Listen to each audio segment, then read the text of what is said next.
네, 시청자 여러분 아주 좋아하시는 원영섭 변호사님 모셨습니다. 안녕하십니까? 예, 안녕하세요. 원영섭 변호사입니다. 네, 잘 계십니까? 예, 저는 잘 있습니다. 예, 요즘 오늘 쭉 정치 뉴스 주말 사이에 뭐 오세훈 서울시장이 뭐 저 본인이 출마 안 하면 그만이지 왜 당에 대해서 뭐 노선 변화를 촉구한다든지 그 어떻게 보십니까?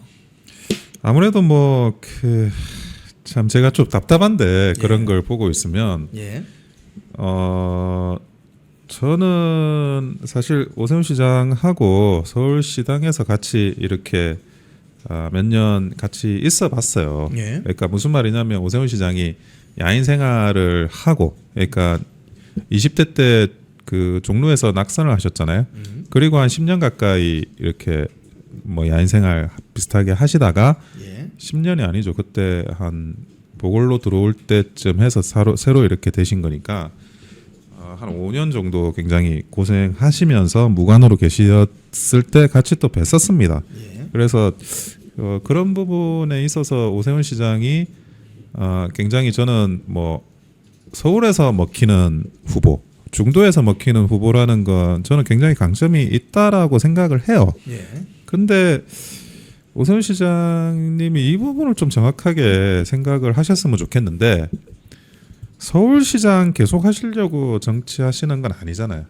그러니까 본인이 생각하고 있는 미래에 대한 비전은 뭐 누구라도 대통령을 염두에 두고 대선을 생각하면서 저는 큰 수를 나아가고 있다라고 보여지는데 예. 과연 지금 이렇게 하시는 행동을 당원들이나 지지자들이 대통령이 될 만한 사람의 지도자로서의 행동이라고 볼 수 있을까?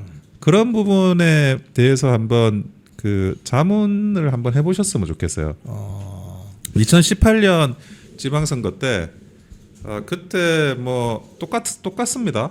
오세훈 시장 뭐 불출마한다 그러고 나경원 의원 불출마한다 그러고 다 뭐 불출마한다고 했어요. 그때 누가 서울시장 선거에 나갔냐면 김문수 후보가 나갔어요. 그때. 그렇죠. 예, 대구 수성구에서 낙선하고 예, 그리고 뭐 야인 생활 계속 하시다가 그때 사람이 없어가지고 나간다는 사람이 없어가지고 그때 서울시장 선거 나갔습니다. 그때 왜 나갔느냐? 지금 그 지방선거는 광역단체장을 기초로 해가지고 쭉 일렬로 투표를 해요. 광역단체장, 뭐 기초단체장, 그리고 광역의원, 기초의원, 교육감선거까지 예. 그거를 쭉 일렬로 찍어내리는데 거기에서 그 광역단체장이 주요한 사람이 만약에 그 후보가 되지 않으면 예. 본인만 피해를 입는 게 아니고 그러니까 본인이 뭐 낙선한다 그게 아니라 그 밑에 있는 그 선거 뛰는 사람들이 전부 영향을 받습니다. 그래서 어떻게든 후보를 만들어야 했고 그 과정에서 김문수 후보가 결국 떨어지는 거 다 알죠. 3등 하느냐 2등 하느냐의 문제였어요. 그런데 뭐 1등은 당연히 안 되고 그래서 김문수 후보가 그때 서울시장 선거 나선 거거든요. 근데 한번 이렇게 지나고 나서 결국 그 서울시장 선거에서 떨어지고 또 야인 생활합니다. 김문수 후보는. 예. 그리고 오세훈 시장은 그때 판이 갑자기 뭐 LH 관련해 가지고 뭐 그 뭐지 이게 그 LH 직원들이 정보를 먼저 알아가지고 투기를 하는 예. 그런 이제 정국과 맞물리면서 그때 보궐이 생겨가지고 유리해지는 국면이 오니까 그때 서울시장이 그 보궐을 잡아가지고 들어갔어요. 예. 그때 보궐을 들어가더라도 김문수 장관은 야인 생활을 했어요. 예. 오히려 정말 당이 힘들 때 희생했던 사람이 더 불이익을 받은 것처럼 보일 정도였어요. 판이 좋으니까 왜 그때는 오세훈 시장이 가고 왜 김문수 후보는 못 갔느냐라는 그런 부조리한 상황이 일단 발생하잖아요. 예. 그런데 한번 이거를 더 지나고 보세요. 결국 대통령 후보는 김문수 후보가 됐어요. 오세훈 시장은 사실 나올 수도 없었던 상황이 간 거죠. 그렇죠. 예. 그러면 지금 한번 이거를 전체적으로 놓고 따져보면 그 힘든 선거 뭐 이번에도 또 2018년에 현상이 반복되고 있는데 예. 그러면 본인이 그 보여줘야 될 그러니까 내가 선거에 이기고 뭐 장동혁 대표를 상대로 하는 그런 거 말고 예. 정말 어렵다는 걸 다 여기 선거 어렵다는 거 모르는 사람 아무도 없어요. 예. 그런 상황에서 당원과 지지자들과 국민한테 보여줄 지도자로서의 자세가 뭐냐는 거죠. 아직도 저는 오세훈 시장이 젊어요. 근데 이게 선거에 안 나오고 싶은데 적당한 구실이 없나? 장동혁 대표가 저러고 있으니 장동혁 때리자. 이러면서 선거를 안 나올 구실을 찾는 모습처럼 많은 사람들한테 그렇게 보이고 있다고 봐요. 예, 저도 그렇게 느껴질 정도예요. 그게 좀 아니 본인이 선거에 안 나오는 건 자유인데 왜 장동혁 지도부를 때리는 거죠? 그건 좀 그러니까 뭐가 좀 비겁한 거 아닙니까? 저는 구실을 찾으시려고 하시는 것 같은데 그렇게는 안 하셨으면 좋겠고 그리고 저는 뭐 오세훈 시장이 정말 대통령이 되고 싶고 그 대통령에 대해서 권력 의지와 야심에 불탔으면 좋겠어요. 지금 이 짧은 어떻게 보면 아니 서울시장도 지금 몇 번을 했습니까? 4번 하고 이제 5번째 하는 건데 그렇죠. 본인이 서울시장 되려고 내가 서울시장 해야지라고 하는 것도 보이고 힘드니까 나 서울시장 안 나가야지라는 것도 보여요. 하지만 만약에 내가 설사 안 되더라도 우리 당의 그런 기초의원들 또 광역의원들 기초단체장들 교육감 선거 거기 어떻게든 내가 최소한 도움이 돼서 이 사람들의 그런 가능성을 높여주자 이런 판단을 하고 거기에 대해 스텝을 밟아 나간다 하더라도 그것도 저는 보인다고 봐요. 그래서 지도자가 뭔지 그리고 본인의 꿈이 뭔지 그리고 본인이 가지고 있는 정치적인 신념 철학이 뭔지를 이번에 제대로 좀 보여줬으면 좋겠습니다. 그러니까 장동혁 미워가 본인의 철학이 되어서는 안 되잖아요. 그렇죠. 장동혁이 나빠가 본인의 정치 철학이 되어서는 안 그렇죠. 되잖아요. 그겁니다. 우리 선거를 보면 대선, 총선, 지방선거 있잖아요. 예. 그 대선, 총선, 지방선거는 투표율도 다르고 예. 투표하러 나가는 사람들의 성향도 다르잖아요. 다릅니다. 예. 대선은 뭐 너도 나도 다 나가서 찍겠지만 예.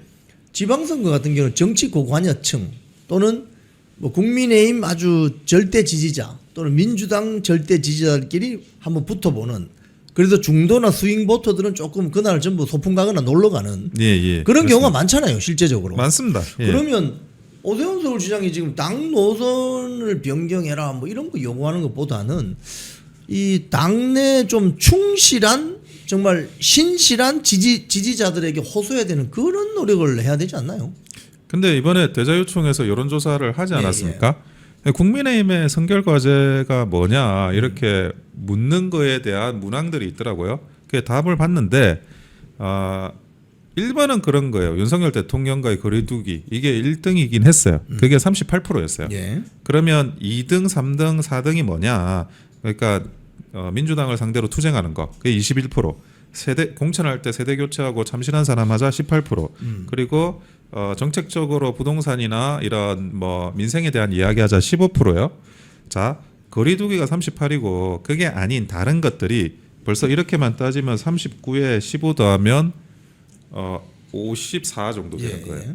그러니까 훨씬 더 많은 사람들이 거리두기 말고 다른 거에 집중하자라는 이야기를 이미 하고 있어요. 그걸 하고 있죠. 예. 그리고 이 거리두기를 하자라고 하는 이 38%도 따지고 보면 대부분 민주당 지지자일 지지자들. 가능성이 많아요. 예. 그러면 지금 우리 당 지지자들 그리고 심지어 중도에 있다라고 하는 뭐 중도 보수층도 이제 대통령 거리두기 말고 딴 거에 더 집중해야 되지 않냐. 그렇죠. 민생 이슈라든지. 예, 그런 거에 이미 여론조사 형식으로 그 민심들이 반영돼서 나오고 있거든요. 네. 근데 오히려 이 나머지 것들은 내팽개치고 그리고 윤 전 대통령과의 거리두기에 매몰되는 거예요. 이게 과연 정상적인 선거 운동이냐. 오히려 민주당 지지자들이 바라는 그런 국민의힘에 대한 프레임이 아니냐라고 볼 수밖에 없다는 거죠. 이게. 지금 근데 이제 나경원 의원하고 네. 5선의 동작을 나경원, 서초갑의 초선의 신동욱, 서울시장 후보 등록하지 않겠다. 두 사람 다 뭐 좀 사정이 약간 다르겠죠. 사정이 좀 다릅니다. 예. 요건 어떤 배경이 있다고 보십니까? 우선은 나경원 의원 같은 경우에는 뭐 저는 충분히 이해되는 면이 있습니다. 그게 뭐냐면 나경원 의원이 그 서울시장 후보가 돼가지고 선거를 치르면 예. 동작을 해서 사퇴를 해야 돼요. 법적으로는 그렇지 않아요. 그렇죠. 법적으로는 그렇지 않지만 예. 사퇴도 안 하고 서울시장 선거를 나간다는 거는 패배를 전제로 한 내가 안 될 거니까 서울시장 선거. 예. 그래서 국회의원 신분을 유지하겠습니다라고 말하는 거하고 똑같이 들려요. 아하. 그러니까 캠페인을 하나마나 이거는 지르고 그리고 격차도 굉장히 큰 격차로 나질 가능성이 많아요. 서울시장 선거를 나온다. 내가 이기려고 나온다라고 하면 뭐 호남에 나오는 뭐 이런 부분은 괜찮아. 근데 정말 그 서울시장 선거에 제대로 뭐 붙어보겠다 그러면 동작을 사퇴해야 되는데 예. 동작을은 나경원 의원이 있어가지고 거기가 이기는 지역이거든요. 예. 나경원 의원이 빠지면 동작을 해서 이길 수 있는 후보를 내세우기가 굉장히 어렵습니다. 그러니까 나경원 의원은 서울시장 선거에서 지고 예. 동작을은 또 민주당 의원이 가져가고 둘 다 뺏기는 상황이 발생할 수 있죠. 아주 냉정하게. 최악의 경우죠. 이 최악의 경우예요. 그러니까 그 부분에 대한 고민은 제가 뭐 이해를 하고 이거에 대해서는 뭐 나경원 의원의 판단이 전적으로 왜냐하면 우리가 국회의원 의석이 안 그래도 적은데 또 뺏길 수는 없잖아요. 사실 나경원 의원 정도 되니까 동작을 지키는 거 아닙니까? 동작을 힘든 지역이요. 그거는 우리 당에서 약세 지역에서 당선이 된 사람이 2명이 있는데 지금 김재섭하고 나경원이에요. 이 2명은 약세가 맞아요. 그리고 서초 같은 경우에는 그런 걱정이 없죠. 뺏길 걱정은 없죠. 예. 그래서 신동욱 최고가 조금 더 냉정하게 뭐 좀 자유롭게 판단을 해볼 수 있는 상황이라고 저는 보여져요. 예. 그래서 신동욱 최고는 인지도도 있고 그리고 그동안 해왔던 어떤 언행이나 이런 걸 봤을 때는 저는 경쟁력이 있다고 생각했어요. 그래서 신동욱 최고가 나가지 않겠다라고 하는 거는 조금 아쉬워요. 한번 붙어볼 만한 경선에서 그런 패가 아니었나 하는 생각이 드는데 어쨌든 본인 또 초선이고 아직 뭐 그 국회가 아니라 정당 생활 자체를 굉장히 짧게 했어요. 전반적으로. 그러다 보니까 뭐 그런 부분에 대한 부담감, 불확실성 이런 것들을 생각을 한 것 같은데 어쨌든 뭐 신동욱 최고의 결정도 존중합니다. 본인이 더 이렇게 경험을 쌓고 또 다음에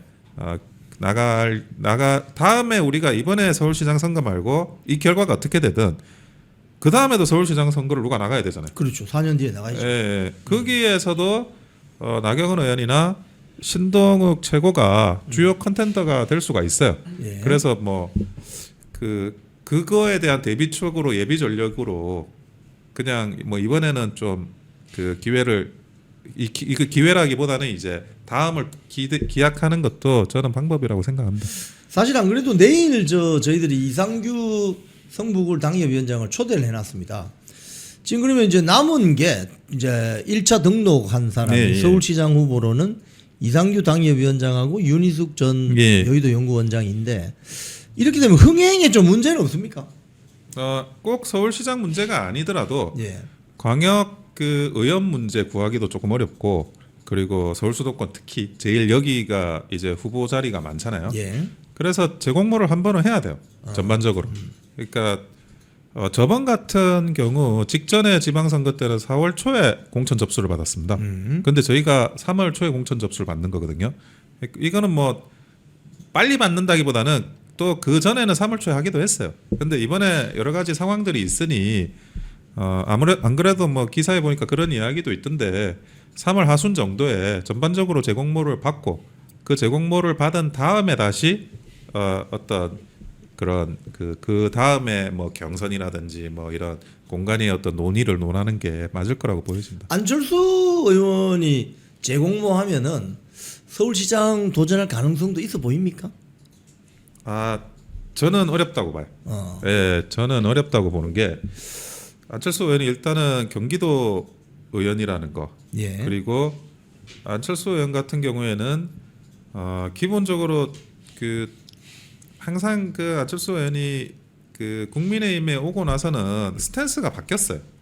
그 전에 작은 당에 있을 때는 단체장을 하든 뭐 이런 걸 하고 싶어 하는 게 있었는데 이 큰 당에 오니까 당 대표 뭐 이런 좀 큰 사이즈를 당 내에서 어떤 지분을 확보하려고 하는 걸로 이 그 바뀌더라고요. 예. 그래서 그 서울시장 선거 어차피 또 분당이 내려놔야 되거든요. 예.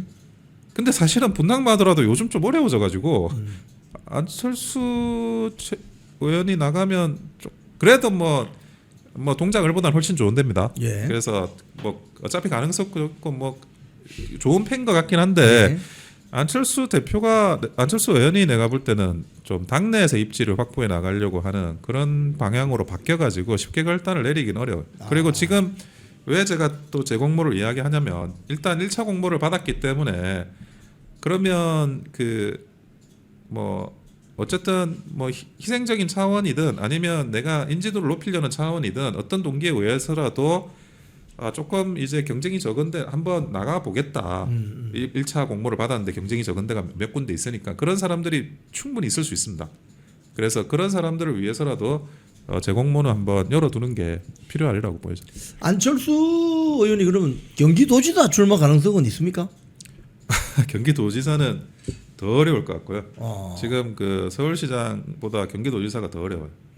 판세가 많이 변해가지고 옛날과는 좀 다른데 그래서 저는 예상을 굳이 하자면 나오진 않을 것 같고 둘 중에 선택해야 된다면 그러면 서울시장이 맞다고 보여져요. 네. 예, 그리고 어쨌든 본인이야말로 영원한 대선 후보잖아요. 안철수 의원은 예. 대통령 되고 싶어하는 분이고 그러면 뭐 둘 다 할 수 있다면 서울시장이 맞죠. 예. 자, 근데 이제 부산 같은 경우는 오늘 오전에 그 주진우 해운대 갑 의원이 부산시장 출마 선언을 했다는 소식이 네. 전해지는데 주진우 의원이 지금 그 부산 MBC 여론조사나 이런 거 보면은 박형준 현 시장하고 바짝 붙었거든요. 지지율이. 그렇습니다. 예. 물론 이제 전재수 민주당 의원보다는 좀 떨어지지만 박경준, 전재수 2강이 아니고 예. 전재수 1강, 예. 박형준, 주진우 2중 이런 식으로 간단 말이에요. 예. 그러면 여기에 주진우 의원이 뛰어들면은 좀 경선이 흥행 가능성은 있습니까? 저는 그 시장 선거 경선에 나가겠다라고 하는 거는 당을 위해서도 좋은 거라고 생각합니다. 예. 일단은 흥행이 또 되긴 해야 되고 예. 그리고 그런 와중에 이런 사람들로부터 주목도를 받고 그리고 그렇죠. 누가 되든 거기에 따라 가지고 본 선거에 도움이 되는 그런 현상이 이루어질 수가 있습니다. 그래서 서울시장 선거 나가는 거 자체는 뭐 아주 바람직하고 예. 그리고 뭐 본인이 생각하는 여러 가지 뭐 그래서 정말 부산시장 되면 좋은 거니까 설사 뭐 그게 아니라고 하더라도 경선 후보로 나와서 레이스를 하는 거 그리고 이 정도 여론조사가 나오면 나가야 돼요. 예, 이 정도 여론조사가 있는데 안 나가는 것도 그렇고 그거는 뭐 전반적으로 뭐 본인을 위해서 당을 위해서 부산시장 선거를 위해서 무엇보다 다 좋은 거라고 생각하고 있습니다. 지금 그 주진우 의원 같은 경우에 사실은 우리 원영서 변호사님도 지난번 총선 때 네네. 그 정성구 그 의원이 단수 공천되면서 네, 그 부산 진구 갑이죠 거기가. 예, 거기서 그렇습니다. 뭐 아주 고배를 마셔서 야 이게 뭔가 했는데 주진우 의원 같은 경우도 단수 공천으로 2월 중순에 벌써 꼽아버렸거든요. 그렇죠. 예. 그러면 이 사람이 한동훈하고 뭐 특수관계인가 뭐 이런 좀 오해를 사죠 지금도. 근데 이 언론 보도를 보면 한동훈을 직격하거나 한동훈에 대해서 비판하거나 이런 기사는 안 보입니다 주진우 의원이. 그러면 당원들이 예를 들자면 이번에 그 여론조사 보면 당심 50% 일반 여론조사 50%잖아요. 그럼 이 당원들이 하게 되는 이 투표 50%에서 한동훈과의 관계가 좀 의심스럽다. 뭐 저자들이 잘 이야기한 게 뭐 전륜해라 이런데 절한하지 않으면 당원들이 용서하지 않을 것 같은데 어떻게 보세요?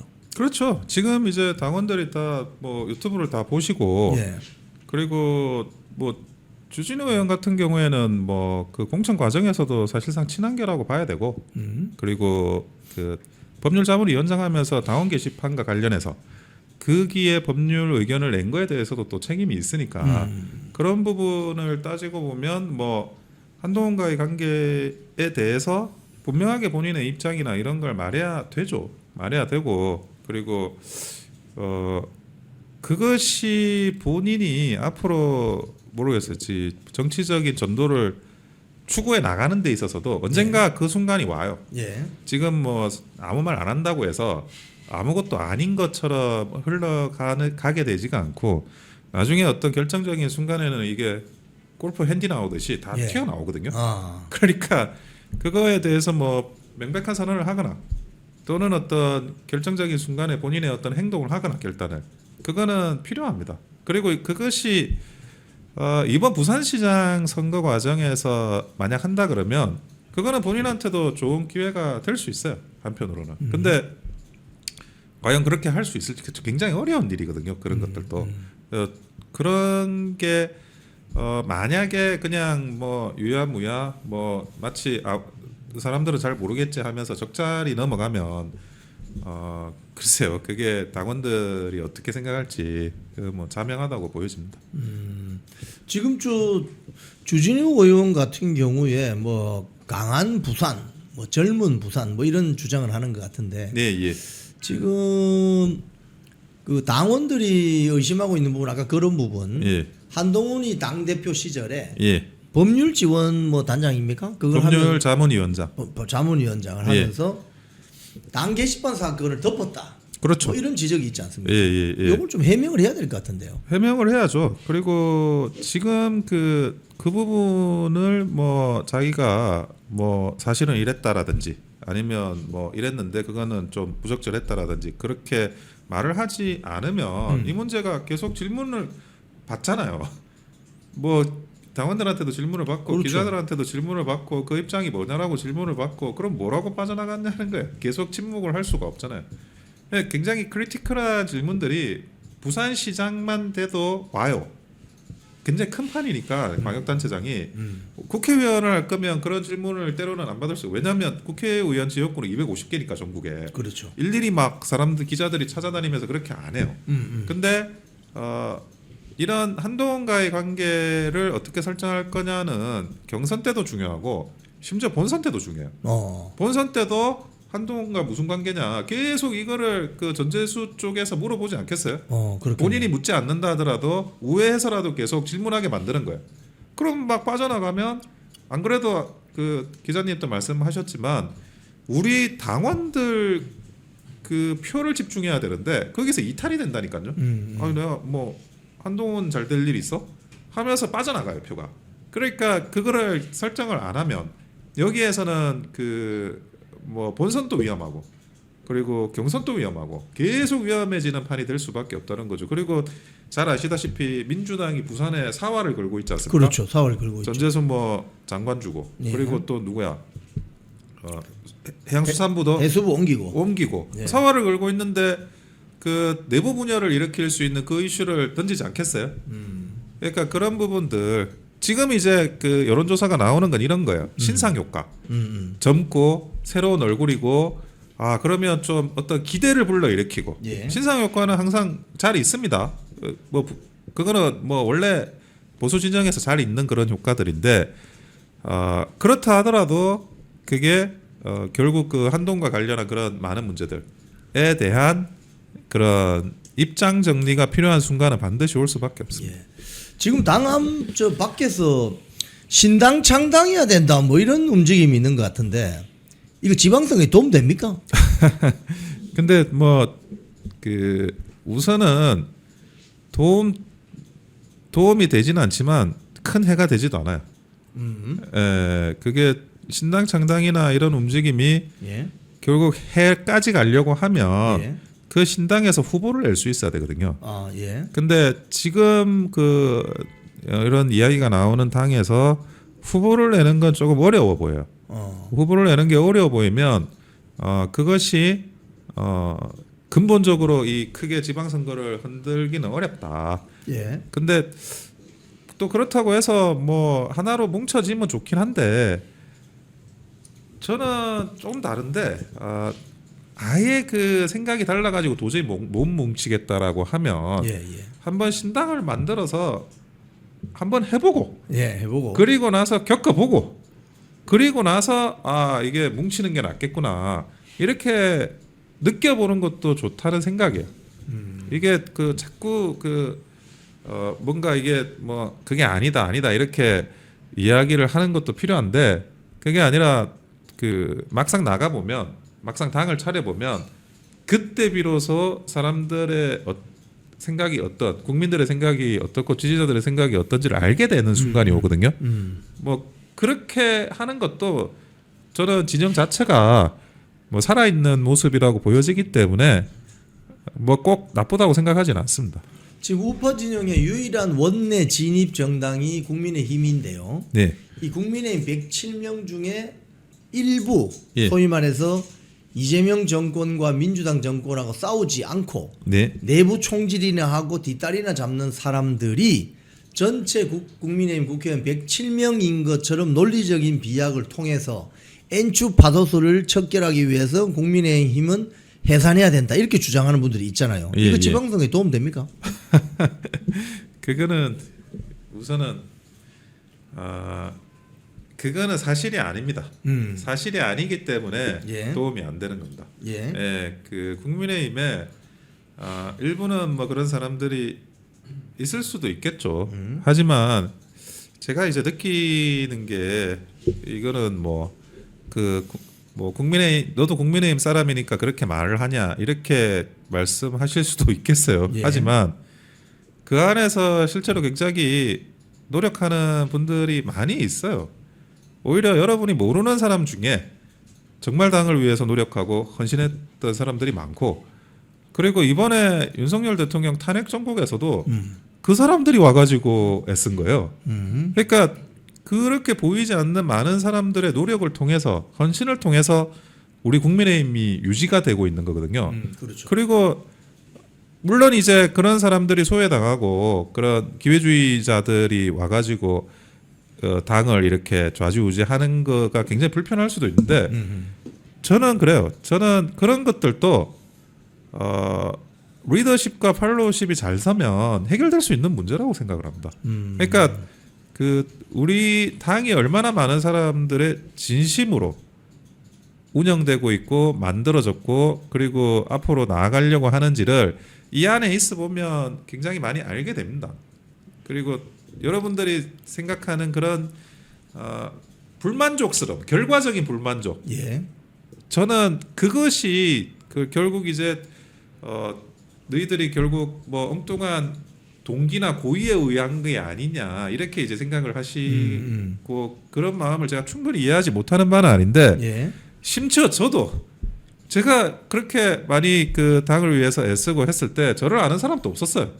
그런데 그런 많은 그런 일들을 하면서도 어떻게 합니까? 당을 살리고 그게 나라를 살리는 길이라고 생각하니까 그렇죠. 그렇게 해왔던 거예요. 근데 그런 사람들이 저만 있는 게 아니에요. 또 다르게 소외되고 그러나 애쓰는 사람들 그런 사람들이 있습니다. 그러니까 이게 우리가 누굴 봐야 되느냐 하는 게 있어요. 당이 미워. 당이 망했으면 좋겠어. 왜? 저 몇 선의 뭐 홍길동이라는 국회의원이 바본 것 같아. 예. 무능해. 자, 저 몇 선의 홍길동이란 국회의원이 국민의힘입니까? 아니에요. 아니죠. 예, 뭐 그러면 뭐 어떤 홍길동이라는 김갑동이라는 원로가 국민의힘입니까? 아니에요. 그 사람들은 그냥 그 조금 유명하고 그냥 뭐 이렇게 깨작깨작거리는 거에 불과하고 그 사람들이 국민의힘이 아닙니다. 그 사람들이 국민의힘이 아닌데 그 사람들이 하는 행동 하나하나에 그게 마치 이 당이 문제가 있고 이 당 전체가 오염돼 있고 그렇게 생각하실 필요가 전혀 없다는 겁니다. 그리고 여러분들이 정말 그 바꾸고자 하는 마음이 진심으로 나오고 그거를 우리가 아니 손잡고 한번 당을 더 제대로 바꿔보겠다고 하면 거기에 호응하는 사람은 반드시 나오게 돼 있습니다. 예. 예, 뭐 정치판에서 제가 10년 있어 보니까 사람 없다는 이야기가 제일 거짓말이에요. 사람은 사람이 없어지면 누군가 다시 나타나요. 우리가 그때 후보가 없다, 대통령감이 없다라고 했을 때 윤석열 대통령이 나타났잖아요. 그렇죠. 예. 똑같은 겁니다. 그래서 여러분들이 그 어떤 홍길동이라는 의원, 김갑동이라는 의원만 보지 마시고 그걸 넓게 보다 보면 반드시 그 때가 됐을 때 그리고 그게 나타난다. 그리고 내가 이거는 뭐 아픈 이야기지만 말씀드리면 예. 저는 한동훈이 당대표가 되는 전당대회 때 적극 반대를 했어요. 예. 한동훈이 문제를 일으킬 거라고 생각을 했고 예. 큰 문제를 일으킬 거라고 주위 사람들한테 많이 이야기했습니다. 그래서 적극 반대했는데 근데 당원들이 한동훈을 뽑아버렸어요. 그렇죠. 그 결과가 뭡니까?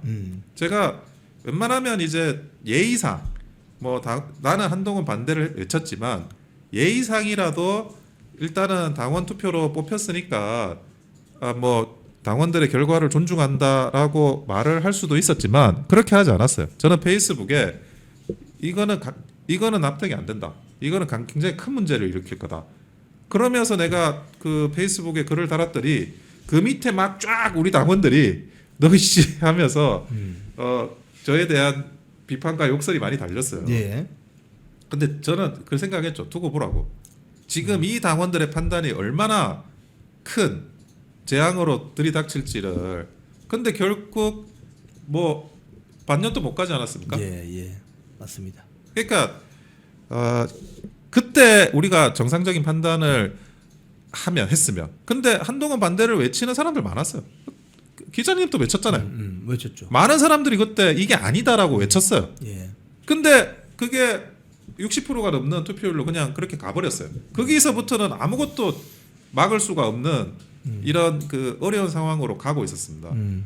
그래서 여러분들이 판단하는 거예요.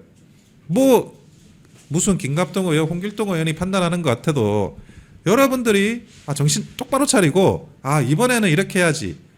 민주주의가 가치 있는 게 뭐라고 생각하세요? 자, 부패한 민주주의가 있을 수 있고 유능한 독재가 있을 수 있어요. 왜 우리가 부패하더라도 민주주의를 해야 되냐고요. 그거는 국민 개개인이 이 모든 결과에 대한 책임이 자신에 있다라는 걸 깨달아가고 학습하는 과정입니다. 여러분들이 이제 많이 학습이 된 거예요.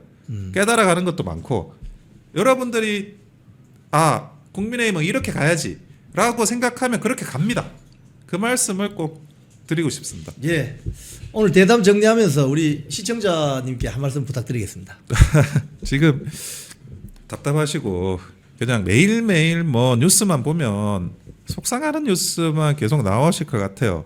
어떻게 이렇게 서로 간에 분열을 일으키고 또 자중질환에 빠져 있고 민주당은 저렇게 잘 나가는 것 같은데 근데 이거는 원인이 아니라 현상입니다. 원인은 이미 그것보다 훨씬 더 과거에 발생한 그 원인에 따라서 현재의 결과를 우리가 겪고 있는 거고 지금 우리가 새로운 씨를 뿌린다는 그 마음으로 이 하나하나의 이슈에 대응하다 보면 바라보다 보면 저는 반드시 다른 그런 국면이 전개될 수 있으리라고 믿어 의심치 않습니다. 목격자 K 권유 대표님 나오셨습니다. 안녕하세요. 안녕하십니까. 반갑습니다. 방금 우리가 어제 국민의힘 최고위원회 회의할 때 장동혁 대표, 김민수 최고위원, 우재준 청년 최고위원, 조광환 지명직 최고위원 이렇게 발언을 쭉 이렇게 보여드렸는데 어제 그 결의문 사태 어떻게 보십니까? 하나도 새롭지 않더라고요. 그냥 이제까지 해왔던 그 방향 그대로입니다. 어떤 면에서는 그들이 입으로 이렇게 했던 공격들보다는 수위가 낮아진 거예요. 그러니까 윤호개인 세력 전체를 다 극우화하고 절연하자라고 이야기하지 않았습니까? 예. 그런데 이번에는 표현이 약간 조금 더 좁혀졌어요. 윤석열 대통령의 정치적 복귀를 요구하는 세력과 거리를 둔다는 어떤 그런 취지로 그런 상황들이 전혀 놀랍지 않고 그들이 그런 사람들이라는 걸 모르지도 않았어요. 중요한 건 장동혁 대표가 그들의 그런 그 머릿속 압도적으로 많은 100명이 넘는 사람들의 그 같은 생각을 하는 사람들에게 정말 저항을 할 수 있는 힘이 있었냐 없었냐 이 차이밖에 없습니다. 장동혁 대표는 어제 시작부터 끝까지 다 침묵했어요. 이제까지 비공개 의총하면 아무리 엔추 파도스니 뭐 가짜 보스니가 나와가지고 분탕을 치더라도 그걸 가만히 듣고 있다가 올라가가지고 그걸 전부 다 팩트 근거 제시해가면서 다 반박했었거든요. 예. 그런데 어제는 한번 너네들 하고 싶은 거 다 해봐라. 어떤 면에서는 국민들한테 호소하는 것이기도 하죠. 얘들 그대로 두면 이런 자들이다. 이거예요. 그래서 이 결의문에 지금 뭐 송원석 입장에서는 뭐 다 동의한 거다. 국회의원 다 동의한 거다. 자, 여기 첫 문장 여기 국회의원들이 결의한다라고 해 있지 않냐? 뭐 이런 식으로 이야기하겠으나 장동혁 대표는 그 모든 그런 회유와 압박을 전부 다 거부했던 사람입니다. 다만 어제 상황이 뭔지 봐야 되는 거예요. 어제 그렇게 그들이 더 강하게 밀고 들어오고 장동혁 대표가 더 강하게 막지 못했던 건 딱 하나입니다. 아, 이걸 얘기해야 돼요. 진짜로 지도부가 붕괴될 수 있어요. 이게 핵심이에요. 진짜로 지도부가 붕괴될 수 있다라는 그것. 그러니까 장동혁 대표는 이번에 뭘 막았냐? 지도부 붕괴를 막았습니다. 결의문을 못 막은 거예요. 결의문에 동의한 게 아닙니다. 거기에 뭐 동의를 이야기하지 않고 박성훈을 통해서는 이런 표현이 나왔잖아요. 존중한다. 존중한다는 남의 의견에 대해서 존중하는 거예요. 예. 다른 의견에 대해서. 너도 그런 의견 가질 수 있지라고 존중하는 겁니다. 그게 아니고 거기에 동참하는 사람이면 동의한다가 돼야죠. 아니잖아요. 거기에서 우리가 행간을 읽어야 됩니다. 그러니까 이런 비참한 상황에 대해서 이제까지 이걸 막기 위해서 노력했던 사람을 욕하는 게 맞아요? 탓하는 게 맞아요? 지금 그 손가락질 하는 사람들의 그 손가락질 때문에 여기까지 왔을 수도 있거든요. 모든 손가락이 다 그렇다는 건 아닌데. 예. 그런 부분에서 우리가 이 어떤 정치적 구도에 대한 해석이 정확해야 됩니다. 그렇지 않으면요. 그러니까 저는 이렇게 생각합니다. 이게 감정적으로는 누가 봐도 그거 왜 했어? 기분 나빠. 기분 나쁘니까 비판해 할 수 있죠. 그런데 지금 이런 상황에서 비판을 이걸 주도했던 사람들이 아니라 이걸 막고 싶었던 유일한 한 사람한테 비난의 화살을 향하는 순간 우리 감정은 더 상할 일만 있을걸요, 앞으로. 예. 더 속상해질걸요. 더 속상해질 때는 그걸 해결할 만한 반전도 못 만들걸요. 예. 이게 포인트예요. 우리가 지금 이 순간 그래 벌어진 일은 불행해. 그런데 이걸 어떻게 하면 반전을 만들까를 생각해야 됩니다. 지금 어제 장동혁 대표가 사실은 송원석 원내대표가 그 결의문을 낭독했잖아요. 그렇죠. 그러니까 이제 오늘 조간신문 기사 보도 나온 걸 보면은 좀 낭독하라고 했다는 거 아닙니까? 당 대표에게. 근데 당 대표가 나는 낭독하기 거부한다. 그래서 송원석 원내대표가 대신 대독을 했다는 건데 이건 어떤 의미가 있는 겁니까, 그러면? 그게 명확히 지금 이 대열에 본인이 합류하는 것이 아니다, 동의하는 것이 아니다라는 강력한 사인인 거죠. 장동혁 대표가 명시적인 요구 그 안에서 굉장히 강력한 압박이 있었고 또 이걸 하라라는 요구가 있었어요. 예. 그걸 단호히 거부한 겁니다. 그리고 송원석이 이루었다. 제가 취재한 바 이 지금 결의문의 초안은 송원석이 작성을 했습니다. 그리고 예. 초안에 있는 내용들을 넣고 빼고를 가지고 이제 의총에서 이제 뭐 토론을 한 것이죠. 여기에 대해서 장동혁 대표는 당연히 처음부터 반대를 했고 그런 정황은 여러 가지 상황에서 읽을 수가 있어요. 당일날 어제 오전에 주호영이라는 자가 YTN 방송에 나와서 장성철이 진행하는 어제 첫 회더라고요. 장성철이 진행하는 그 방송에 나와가지고 한 이야기가 있어요. 장동혁 대표는 왜 저러는 겁니까? 라고 물어보니까 어떻게 하려고 저럽니까? 뭐 이렇게 물어보니까 주호영이 이렇게 답변합니다. 자기가 지금 이렇게 어려운 상황이 당이 어려운 상황이라서 자기가 충심을 가지고 조언을 했다는 거예요. 사실은 회유와 압박이죠. 윤호개인 세력과 절연하라라고 알아듣도록 그렇게 얘기를 했는데 도저히 안 바꾸더라. 그렇게 고집이 세더라. 그래서 이제는 그런 제안을 하는 것조차 포기했다라고 이야기하더라고요. 이게 본질이거든요. 이거를 장동혁 대표 이제까지 하고 있었던 겁니다. 그거를 드러내놓고 주호영이 왔는데요. 제가 깠어요. 네. 누구 뭐 맨날 밤마다 유튜브 하는 사람처럼 예. 이런 사람이 있었는데요. 제가 깠어요. 그 자들이 그런 말 했지만 제가 거부했습니다. 이런 식으로 나불거리지 않죠. 당대표는 그런 무게가 아니니까. 그렇죠. 그걸 직설적으로 다 이야기할 수 없습니다. 근데 실제로 벌어진 일들이 이런 거예요. 그리고 저도 수개월 전부터 취재를 통해서 이런 내용들을 알고 있었습니다.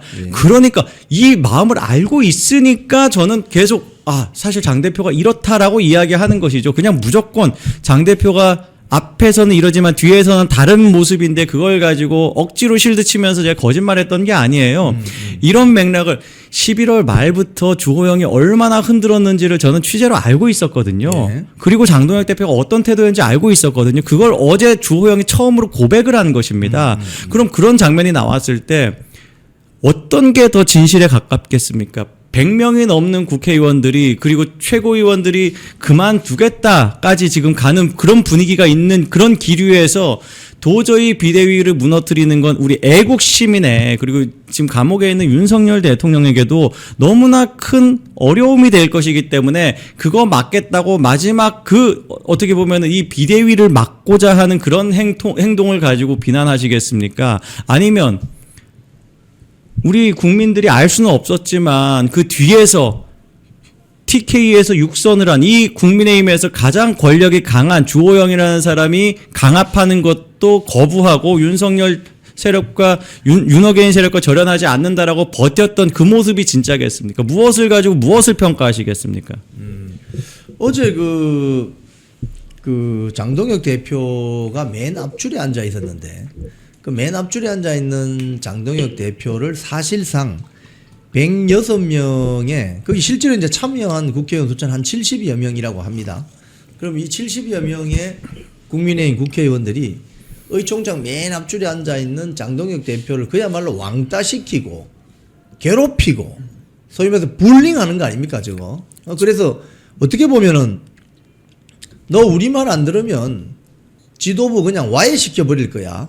이렇게 협박하는 그런 장면 같은데 어떻게 보셨습니까? 실제로 구체적으로도 그렇고 실질적으로도 그런 압박이 가요. 실제로 그렇습니다. 그러니까 이 지도부가 무너질 거라는 게 다 암시되어 있는 겁니다. 혹은 명시적으로 이야기를 했을 수도 있어요. 그런 부분에 대해서. 그런데 이제 이런 거죠. 이걸 사람들이 그냥 둘을 섞어가지고 같은 원팀으로 보고 너가 했지라는 식으로 아주 무책임하게 재단하고 그래서 장동혁을 까요. 예. 아니 구도가 명확하잖아요. 장동혁 대표가 어제 뭐 했습니까? 침묵밖에 안 했어요. 그 침묵은 항의입니다. 예. 최근에는 다른 장소에서도 우리가 침묵 시위를 봤어요. 바로 이재명에게 규탄하러 가는 그 행진에서도 침묵 시위를 했습니다. 침묵은 어떻게 보면은 정말 힘이 없는 약자가 정말 정의로운 싸움을 할 때 종종 택하는 방식입니다. 어제 장동혁 대표는 침묵 시위했습니다. 근데 그걸 누굴 위해서 했죠? 윤어게인 세력을 위해서 침묵 시위한 거예요. 장동혁 대표 쉽게 가는 길이 있습니다. 윤어게인 세력, 레거시 미디어도 악마하는 윤어게인 세력 그냥 레거시 미디어 논조로 그대로 이야기하면 여기까지 오지도 않아요. 힘들지도 않아요. 본인 정치 운명은요 훨씬 더 탄탄해집니다. 그런데 본인 정치 생명 걸고 지금 마지막에 수단이 없을 때는 침묵 시위까지 해가면서 버티는 거예요. 그걸 우리가 제대로 봐야 되는 것입니다. 침묵 시위다. 자 그런데 어제 그 결의문 채택된 결의문을 보면은 윤석열 대통령의 정치적 복귀를 반대한다. 그래서 전륜해야 된다. 왜 저들이 저렇게 전륜하는 그 목매는 이유가 뭡니까? 전륜하면은 지방선거 승리합니까? 일단 제가 이 어떻게 보면 결의문을 보고 첫 반응은 좀 비웃었습니다. 예. 이게 실질이 있습니까? 아무 내용이 없어요. 아무 의미가 없습니다. 이 사람들 이 내용 자체가 우리는 반대한다. 국회의원들은 반대한다라는 내용인데 거기에 어떤 실질적인 무슨 위력이 있고 무슨 형식이 있습니까? 그냥 윤석열 대통령의 어떤 복귀가 무르익으면 복귀하는 거예요. 그때는 그들이 오히려 앞잡이처럼 찬성하고 나설 겁니다. 지금 이 결의문에 이름을 올린 사람들도. 그런데 이걸 가지고 그러니까 이런 거예요. 이걸 굳이 왜 하냐? 아무런 어떤 실효적인 기능이 없는 걸 왜 하냐? 윤어게인 세력도 기분 나쁘게 하려는 거예요. 그 윤어게인 세력도 기분 나쁘면 무슨 일이 벌어지냐? 탈당을 한다는 겁니다. 탈당을 하면 무슨 일이 벌어지냐? 네. 그동안 책임당원 잡고 있었던 사람들이 숫자가 줄어드는 거죠. 그럼 무슨 일이 벌어지냐? 앞으로 곧 이제 한 주, 두 주 후에 할 경선에서 오세훈 같은 자가 유리해지는 거죠. 어허. 그거 원해서 하는 거예요. 그리고 그 이후도 보는 것이겠죠. 왜 그런 짓거리를 하는지를 우리가 봐야 되는 겁니다. 이제까지 뭐 절연이니 사관이 한 번 했습니까? 2번 했습니까? 5번 했습니까? 더 했어요. 예. 정말 미친 집단인가 싶을 정도로 똑같은 말 무슨 뭐 비 맞은 중처럼 중얼중얼 사과합니다. 사과 몇 번 했습니까? 아니 지난 대선은요 유세가 사과예요. 큰절 유세했습니다. 유세 그 지역 가는 데마다 다 절하고 시작했어요. 네. 그렇게 사과 중독자들처럼 사과한 사람이 이 결의문도 이렇게 표현되어 있어요. 그냥은 못하는 거. 드디어 사과합니다는 아니야.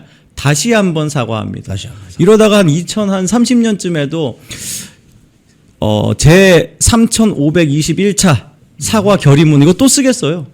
그런 집단입니다. 아무런 실효성도 없고 아무런 의미도 없고 이미 했던 거 그런 걸 한다? 탈당하라고 하는 겁니다. 그러면 적들이 원하는 게 우리의 탈당이면 우리가 적들을 화나게 하려면 뭘 해야 되죠? 입당하십시오. 탈당하지 마십시오. 아직 입당 안 하신 분 입당하십시오. 이번에 경선 참여 못하는 것도 괜찮습니다. 앞으로 입당하시면 한 달에 1,000원이면 필요할 때는 분탕도 칠 수 있고, 예? 필요할 땐 분탕 칠 필요가 없게 미리 예방할 수 있으면 그것도 좋고, 예.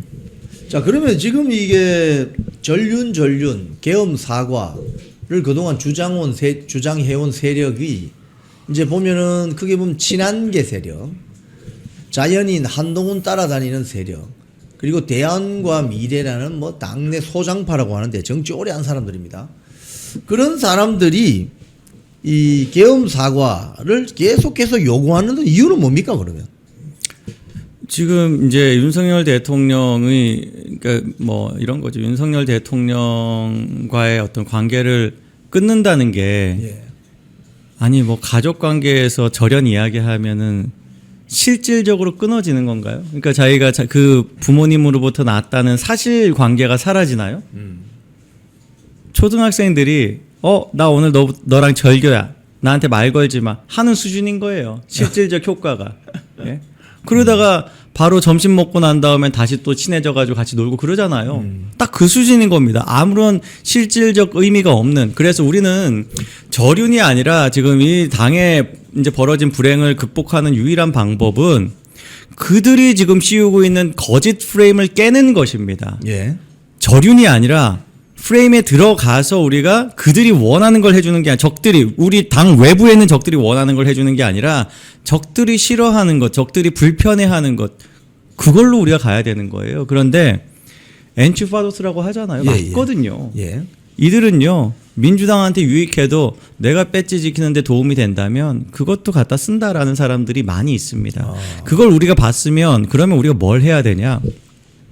오늘 김민전 최고가 사자성어를 하나 올렸어요. 예. 제가 그걸 보고 김민전 최고는 우리가 예. 같은 마음이구나라고 확신을 하게 돼요. 과하지욕이라는 무슨 소리입니까? 사자성어를 올렸습니다. 한번 찾아서 한번 올려줘 보세요, 우리 PD님. 거기에 이제 수모와 치욕을 이겨내고 그러니까 뭐 무릎을 꿇고 머리를 박고 치욕을 이제 당하는 그런 부분에 대한 언급인데 저도 이제 이걸 받아가지고 사자성어 여러 개를 올렸습니다. 인욕부중, 와신상담, 권토중래, 절치부심. 사자성어는 아니지만 도광양회. 예. 뭐 적들의 표현이지만 활용을 할 수 자, 있습니다. 김민전 의원 페북 한번 봅시다. 과하지욕. 네. 정확히 지금 김민전이 지금 이 내부 분쟁에서 내전에서 어떤 편에 서 있는지를 보여줬어요. 너무 고맙습니다. 이런 사람이 더 많아야 됩니다. 오늘 또 원내 수석 대변인 인선을 받은 사람이 있던데 이런 사람들도 어떻게 보면 이런 인선 변화가 있을 때는 우리 편을 들어주려고 지금 이 총대를 매는 것인가 하고 좀 지켜볼 필요가 있어요. 자, 우리가 지금 가져야 되는 마음은 저 마음이에요. 오늘 기분 나쁘죠? 치욕스럽죠? 적들이 지금 우리가 절대 하고 싶어 하지 않는 걸 하게 만들었죠. 이럴 때 이 수모를 가지고 우리 집안 망했어요 하고 다 같이 그냥 깽판 치는 게 아니라 그거는 감정적으로 가장 쉬운 일입니다. 미성숙할수록 그렇게 할 수 있어요. 그런데 우리는 성숙한 그리고 더 고도의 전략적인 그런 싸움을 해야 된다. 왜냐 이거 어려워요. 난이도가 엄청 어려운 싸움입니다. 맞습니다. 이거 이겨낼 수 있을지 없을지 지금 굉장히 그게 불투명하고 두려운 상태거든요. 그런 상황에서 직감적으로 지금 감정에 와닿는 대로 움직여서는 정말 우리는 계속 과하지옥에서 벗어날 수가 없다.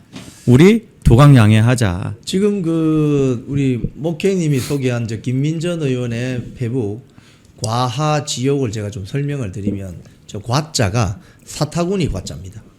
그러니까 그 중국 고전에 그런 이야기가 있습니다. 힘이 없을 때 소위 말해서 학교에서 일진들이 힘이 약한 학생들에게 위협하면서 너 내 가랭이 사이로 기어서 지나가 이렇게 할 때 사타구니 아래로 기어가는 치욕이자 수모, 이게 과하지옥입니다. 그래서 중국 고전에 뭐 한신이라는 사람도 뭐 이런 이야기가 나옵니다. 그래서 너 내 밑에 사타구니 밑으로 기어서 지나가 이렇게 모욕을 줄 때 나오는 말이 저 과하지옥인데, 김민전 의원의 저 페북 글은 그런 측면에서 어제 장동혁 당대표의 의원 총회장에서의 그 모욕과 수치를 견뎌내고 아무 말 하지 않고 낭독문 읽으라는 것도 굳이 읽지도 않고 그냥 너희들의 뜻을 존중은 한다라고 멘트 하나 하고 조용히 피한 그 수모를 이겨내야 된다. 그 이야기인 거죠, 그죠? 그렇죠. 그리고 이걸 가지고 우리가 복수의 칼을 갈아야죠. 그게 중요한 겁니다. 그러니까 이게 우리에게 이 치욕을 누가 줬는지에 대해서 잘 정확하게 보고, 그러니까 잠깐만, 이 장동혁도 공범이네 할 게 아닌 거예요. 그렇죠. 장동혁에게 그 수모를 준 건 우리 장동혁을 뽑은 120만 당원들을 치욕스럽게 한 겁니다. 그 사람들, 가랭이를 벌리고 들어가라고 한 사람들을 우리가 딱 특정해내야 됩니다. 그 다음에 뭘 해야 되죠? 2년 후에 그 사람들을 심판하면 됩니다. 그러려면 뭐 해야 됩니까? 우리가 당권을 가지고 있어야 됩니다. 그리고 우리가 우리의 책임당원 숫자를 유지하고 있어야 되는 거예요. 혹은 더 늘어나야 돼요. 왜냐? 친한계도 지금 계속 더 들어오고 있으니까. 이런 싸움의 흐름을 보고 있어야 됩니다. 이 싸움은요, 한두 달짜리 싸움이 아니었던 그 지방선거로 끝나는 싸움이 아니에요. 그렇죠. 이 당을 완전히, 그러니까 제일 중요한 게 사실은 원내 인원들을 제대로 개혁해내는 건데 그 싸움이 쉽지가 않습니다.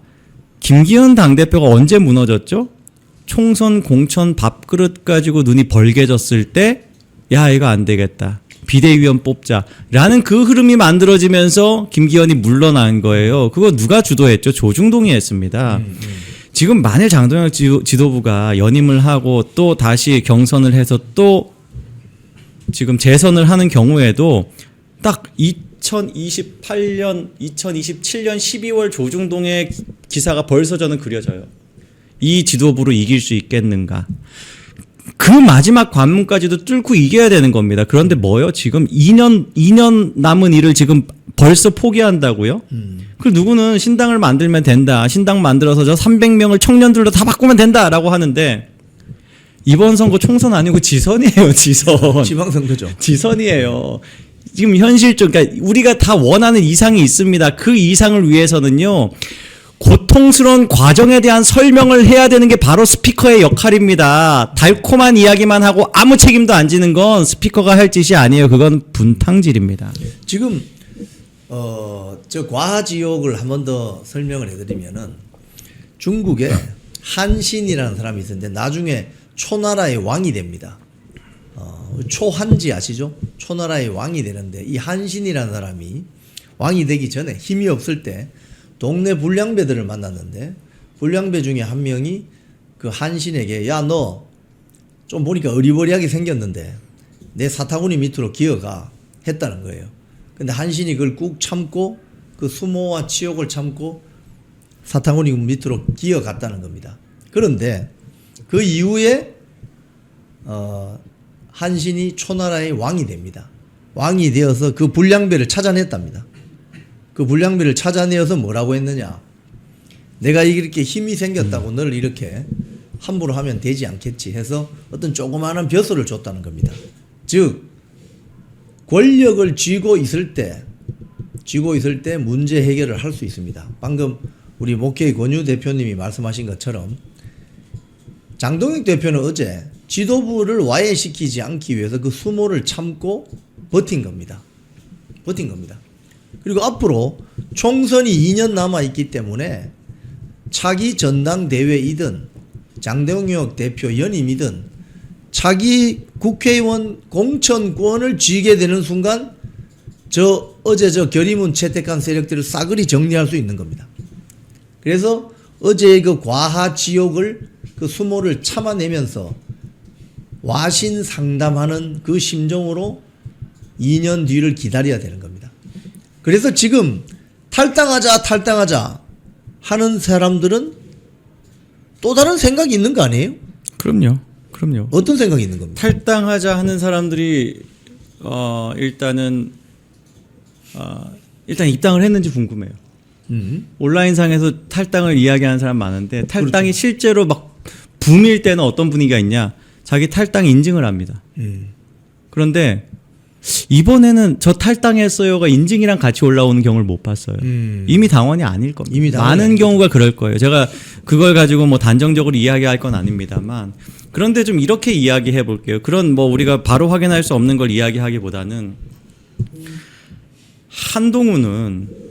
한동훈은 본인이 제명을 당하는 수모를 겪으면서 낸 메시지가 탈당하지 마세요예요. 한딸들은 한동훈이 수모를 당한 건 그래도 1년이 넘습니다. 예. 우리가 잘 싸운 거예요. 그 1년이 넘는 기간 동안 자기들끼리 탈당하지 마세요, 입당하세요 독려를 했습니다. 친한계는 거의 패족이 된 상태인데 자기 지역구에다가 천막 쳐놓고 입당을 받고 있었어요. 그런 노력을 왜 하고 있을까요? 자, 지금 탈당하지 말자라고 이야기하는 목격자 K가 장동혁 가두리다. 장동혁 맹목적 빠돌이다. 그러면 지금 한딸들이 장동혁 빠돌이네요. 그런 셈이네요. 한동훈이 장동혁 빠돌이네요. 예. 한동훈이 장동혁 가두리네요. 그렇게 이야기해야 됩니까? 자, 한번 보십시오. 이걸 책임당원 권리를 가지는 걸 이런 식으로 생각하는 사람들이 있어요. 내가 장동혁을 좋아하니까, 장동혁이 잘하니까 그때 내가 책임당원 된다. 아니에요. 애초에 동기 자체가 그거여서는 안 됩니다. 그럴 필요가 없어요. 책임당원은 왜 되냐? 그러니까 이런 거예요. 책임당원 되는 거를 팬클럽 가입처럼 생각하는 경우가 있는데 그게 아니라는 겁니다. 예. 저는 경영권 분쟁이라는 비유를 합니다. 경영권 분쟁. 경영권 분쟁. 정확히 뭐죠? 경영권 분쟁은 그러니까 이 사회에서의 싸움은 지분 싸움입니다. 그렇죠. 누가 더 많은 지분을 가지고 있냐. 우호 세력을 많이 모으면 그 집단이 어떻게 보면 대주주가 되는 거죠. 예. 자기 스스로 지분을 많이 가지고 있거나 우호 세력을 많이 모으면 대주주가 되는 셈입니다. 그럼 자기가 원하는 대표이사를 마음대로 선임을 할 수 있는 거죠. 예. 모든 의결을 자기가 다 할 수 있는 거죠.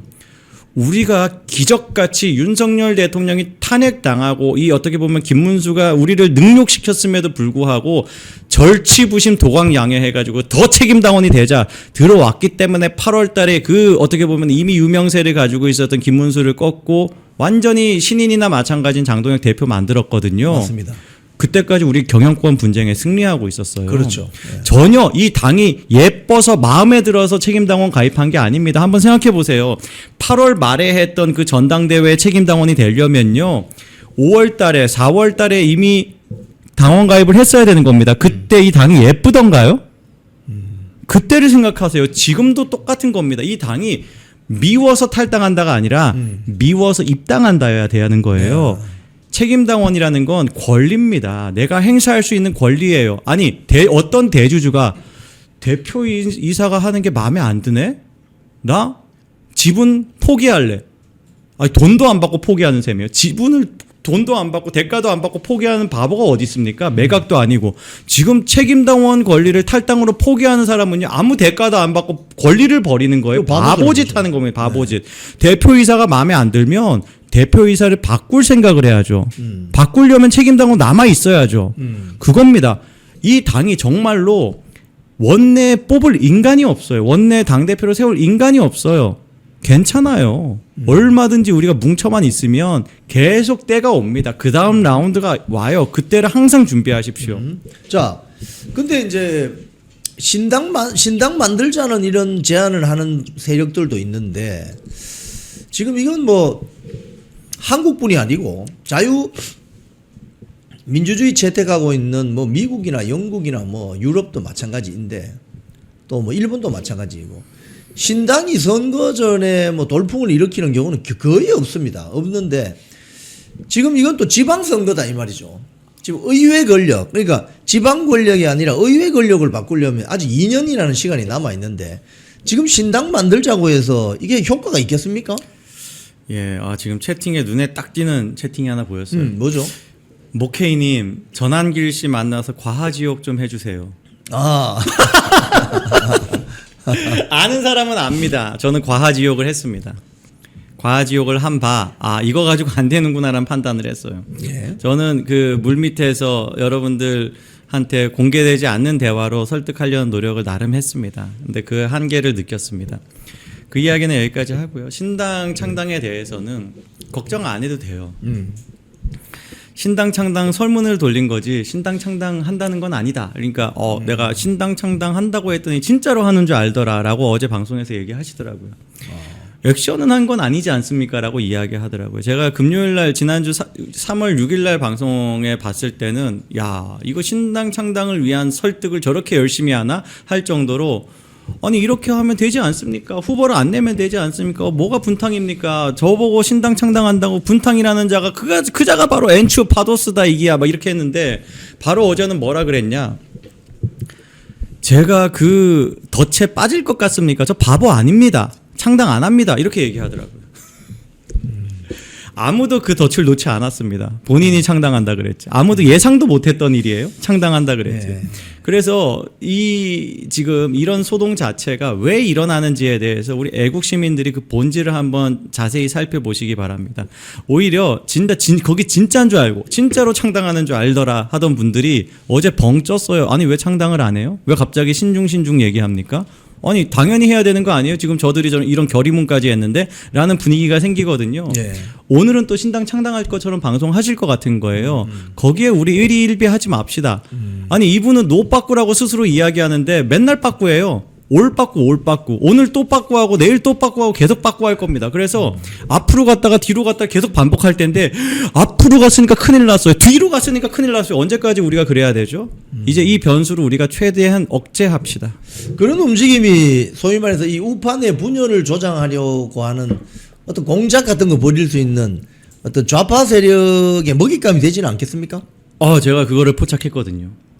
제가 어제 그제 방송 계속 했는데 사장 남천동이라는 지금 좌파에서 한 20대, 30대, 40대까지가 많이 보는 유튜브 채널이 있어요. 사장 남천동이라는 유튜브 채널입니다. 예. 아주 극좌 성향의 완전 친 이재명 성향의 예. 빨간 그 채널인데 거기 시청자들이 쓰는 표현들이 있어요.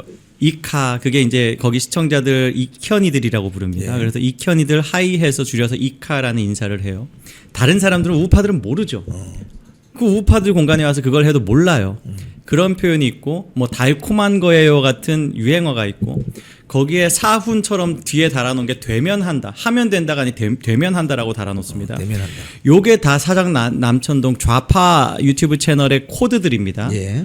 요거를 잔뜩 사용하는 그러니까 이 표현들을 사용하는 그런 댓글들이 이 창당 되면 한다 빨리 하세요 환영합니다 창당하면 제가 8천 쏘겠습니다 이런 댓글들이 수백 개가 달렸는데 거기에 항상 되면 한다 이카 달콤한 거예요 이런 표현들을 같이 붙입니다. 이제는 얘네들이 숨기지도 않는 거예요. 저는 걔네들이 그런 작업하는 걸 감지하고 있었는데 예. 얘네들이 아예 그 정체를 살짝 드러내는 걸 즐기면서 그 여론 조작 작업을 하더라고요.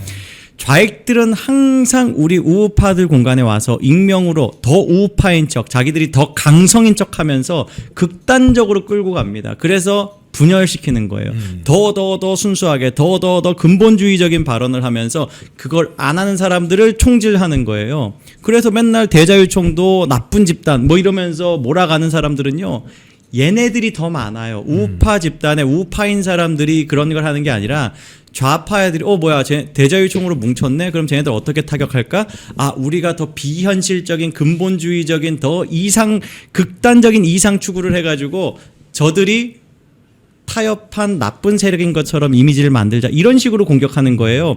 그 작업을 하는 문을 활짝 열어젖힌 게 전환길 뉴스 채널이다라고 이야기하겠습니다. 여기 한 분이 초심도 이카 이렇게 올려놨네요. 수야 K라는 분이 초심도 이카가 뭐라고요? 아까? 그 사장 남천동이 범죄와의 전쟁이라는 영화 있잖아요. 예. 이현이라고 있죠. 최익현, 최익현. 최민식이 연기한 그렇죠, 겁니다. 그렇죠. 최익현. 그 사람이 경찰서에 잡혀가서 했던 그거 아닙니까? 있어요. 내가 너가 서장하고 밥도 먹고 사우나 사우나 가고 다 했었나? 그게 최익현입니다. 맞습니다. 그게 이제 서장인데 얘네들이 그걸 몰랐는지 아니면 그걸 약간 비틀었는지 서장이 아니라 사장 남천동 이렇게 해가지고 컨셉을 잡았거든요. 그러니까 별로 정치적인 의미는 없는데 그냥 사람들 친근하게 다가가려고 대중문화 코드를 가져와서 그걸 가지고 뭐 자꾸 어떤 뭐 유행어라든가 이런 걸 파생해서 만든 거예요. 하여간 능력 없는 애들은 자기들끼리 바보같이 단어 몇 개 던지고 지들끼리 그거 이야기하면서 즐거워하거든요. 그런 애들입니다. 그런 애들. 굉장히 맹목적이고 완전히 극좌 성향의 그냥 그 맹목적인 이재명 충성만 하는 애들이 온통 다니면서 지들끼리 정체를 서로 너 알지 나 알지 그래 이카지 이러면서 우리가 장악했다 이런 걸 가지고 뽐내는 거. 근데 그걸 모르고 그 채널의 시청자들은 좋아요를 누르고 있습니다. 그래서 이렇게 이카하는 댓글들이요 좋아요가 100개가 넘어요. 그러니까 엄청나게 바보스러운 거네요 한마디로. 그러니까 그런데 지금 그러면 같은 편이 들어왔거나. 그런데 그분은 그 채널의 그 스피커는 저 바보 아닙니다. 덫에 안 빠집니다. 이러고 있습니다. 자 오늘 대담 정리해 봅시다. 자 우리 시청자님께 한 말씀 해주십시오. 예, 여러분 지금 제가 이제 몇 달 전부터 말씀드린 게 있어요. 개와 늑대의 시간, 피하 식별 잘해야 되는 시간입니다. 그러니까 우리가 이제 드디어 개와 늑대를 구별할 수 있게 되었다라고 이야기했지만 아닌 거예요. 오히려 그 시간이 더 연장됐습니다. 이제는 이 국힘 내의 개와 늑대를 구분하기 어려워진 정도가 아니라 애국 시민 내에서의 개와 늑대를 구분하기 어려워졌어요. 더 어두워지고 어두워서 개와 늑대를 구분하기 어렵다는 것이거든요. 개와 늑대는 실루엣은 비슷하니까. 그 상황에 어마어마하게 많은 좌익들이 선거를 앞두고 들어와 있어요. 이거 어마어마한 복마전입니다. 이거 마루 살짝 제끼면 드글드글한 그 마귀들이 드글드글한 그런 상황일 수 있거든요. 그것도 모르고 서로 예속 논쟁하고 있으면 다 같이 죽습니다. 예속 논쟁하는 사람들 제발 멈춰 주십시오. 실질적인 어떤 이득이 안 되는 걸 가지고 왜 문장을 이렇게 써? 왜 이런 표현을 했어? 왜 태도를 그렇게 했어? 왜 넥타이를 그런 넥타이를 매? 그런 식의 분위기를 만드는 사람은 맨날 노란 넥타이만 매더라고요. 본인이 노사모라고 이야기했는데 그런 짓거리 그만합시다. 우리 이제 실질적인 싸움을 해야 돼요. 우리의 모든 화살은요 이재명한테 가야 됩니다. 저도 이재명만 공격하고 싶어요. 그 전까지는 제가 이런 싸움을 멈춰야 되기 때문에 이 부분에 대한 어떤 규정과 뭐 기록을 남겨놓는 작업은 할 수밖에 없습니다. 제가 사실 지난주에 딱 이걸 멈추려고 그랬거든요. 근데 더 심해지니까 할 수밖에 없어요. 여러분 우리 피하식별 잘해서 지방선거 한번 기적 만들어 봅시다. 콩TV를 사랑하시는 시청자 여러분, 대한민국은 지금 체제 전쟁 중입니다. 연성 파시즘 체제로 갈 것이냐 아니면 자유민주주의 체제를 지킬 것이냐, 이를 위해서는 결단과 용기가 필요합니다. 민주당의 정보통신망법이 통과되어서 오는 7월부터 시행이 됩니다. 이렇게 되면 언론 자유 훼손은 물론이고 자유우파 유튜버들의 산업 생태계에 심각한 지장이 예상됩니다. 여러분 어떻게 해야 되겠습니까? 여러분들의 도움이 필요합니다. 여러분들이 우잘사 회원에 가입하셔서 대한민국 체제 전쟁에 승리하고 국민의힘 장동혁 지도부를 지켜내고 정보통신망법을 비롯한 언론 자유를 심각하게 훼손하는 여당발 공세에 대응해 주시기 바랍니다. 우잘사 회원 많이 가입하셔서 함께 가는 여정을 만들어 갑시다. 감사합니다.